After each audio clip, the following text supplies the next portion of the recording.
Now, could you elaborate about your statement in connection with Tunku's dialogue with the Pope?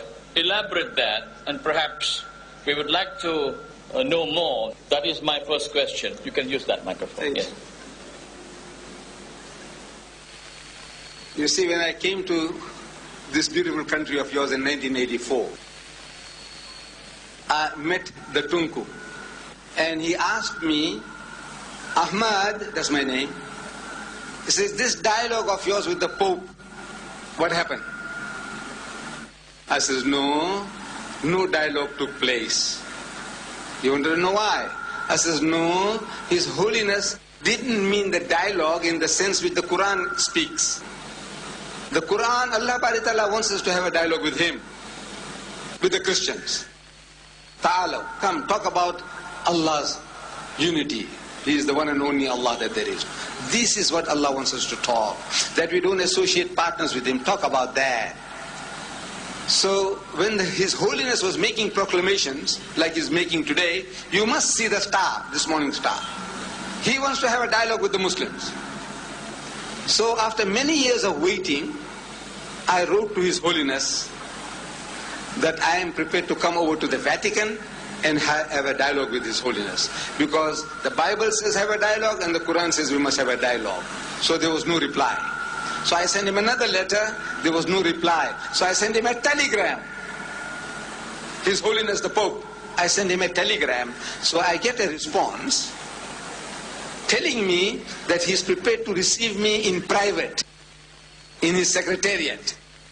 So I wrote back asking him, how big is your secretariat? Because this is not a private matter. A dialogue with the Muslims is not a private matter between Ahmed Deedat and the Pope, that I go and enjoy a cup of tea with him and have a nice good time, and he gives me a gilt-edged Bible as a present, and I come and tell the people, I says, you know, I went to the Pope and he gave me tea and he kissed my hands. This is wanting to boost my ego. What a great guy I am. I said, no, this is not a private matter. The whole Muslim world wants to know, the Christian world wants to know, what are you people talking? So how big is your secretariat? Because 3 plane loads of Muslims are coming from South Africa alone. Youth. From Durban, Johannesburg and Cape Town. And from the Middle East. And from the UK. How big is your secretariat? No answer. Again, no answer. Actually, he didn't mean that dialogue. He is telling his people, go and preach to the Muslims. Go and convert them. But he doesn't use the word convert because you're going to react. So the best way is talk about a dialogue. This morning's paper, dialogue. I go to Birmingham delivering a lecture. And in that lecture, I meet Dr. Abdullah Nasif of the Rabita. So he's asking me, Ahmad, what happened about your dialogue with the Pope? So I told him, I says, you know, this was just a hoax. He didn't really mean a dialogue in what sense we understand. What Allah wants us to talk about, no, not about that. So he says, you know, he did it to me too. Dr. Nasif, he says, he did it to me. So what did he do? He said, he called me for a dialogue and I went. You know, simple people, he said, and I went. And he goes. He said, they made me to wait at the Vatican in a waiting room. After 10 minutes into another higher grade waiting room. After another 10 minutes, still higher grade waiting room. And in comes His Holiness. Embraces him, kisses his hand. Fantastic, fantastic gentleman. Say, are you from Egypt? Dr. Nasir says, no, I'm from Saudi Arabia. Meaning that the guy didn't know, or maybe he was expecting somebody from Egypt. So what's the dialogue? He says, you know, you people don't allow us to build churches in your country. And it happens. Saudi Arabia is the only Muslim country in the world where there is not a church. Only Muslim country in the whole vast world. It's the you people don't allow us to build churches in your country. So, Dr. Nasif, a talented gentleman, a well-witted man, he's telling His Holiness that you allow us to build mosque in the Vatican? He says, no, I don't mean Makkah and Medina, but in the rest of the country.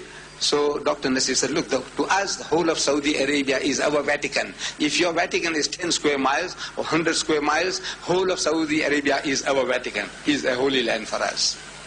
Then when I come to your country here, Tunku Abdul Rahman. Tunku Abdul Rahman. He is asking me the same question, and I told him, so he says, Ahmad, the guy did it to me too. I said, what did he do?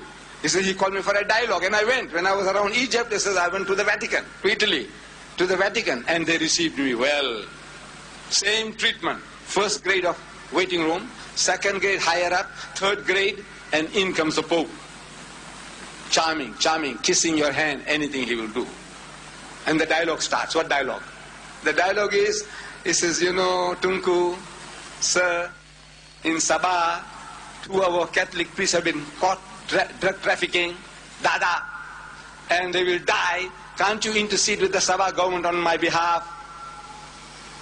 That is the dialogue? No. Allah Bari Ta'ala is telling us to have a dialogue with them on the basis that there is but one Allah, worship Him, don't associate partners with Him, don't take others as lords and patrons other than Allah. So the dialogue with the Tunku was of another kind, the dialogue with the Abdullah Nasir was of another kind, not the type of dialogue that we are talking about. Come, let us reason together on the worship of the one true God.